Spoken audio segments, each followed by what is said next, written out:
engagement during the event, use all of the tools that we do have at our disposal. You know, using polls, getting them engaged, making them feel part of it.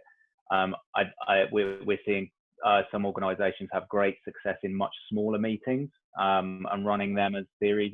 So if you've got very, very senior people who really want to be engaged, make sure that those are really well run. You know, in the physical world, we might call them roundtables or dinners. There are different ways. You need to be skilled at curating digital discussions, digital panel discussions, much like yourself, Ricardo, but also digital roundtables. And so, you know, train your teams to be able to really properly host a digital roundtable or a digital panel discussion. Don't just expect because they can do it in the physical world, they'll be able to do it online.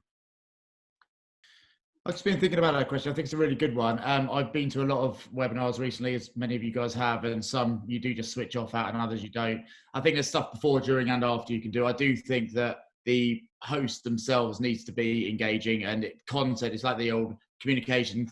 7% is content, 28% is tone, and 65% is body language. It's kind of the same thing here. There needs to be that engagement from that person. But I think also personalizing it to the audience, using research before, polls before, like you did, Ricardo, and then allowing the host to personalize it so people can actually hear why it's useful for them, but also always having to think of what's the end in mind. What do you want the audience to do? Because ultimately they are going to be paying attention if they think they can do something with it afterwards. So making it easy for them to use this content afterwards and kind of giving them approaches they can go away and put into place, again, seems to work pretty well based on what we do.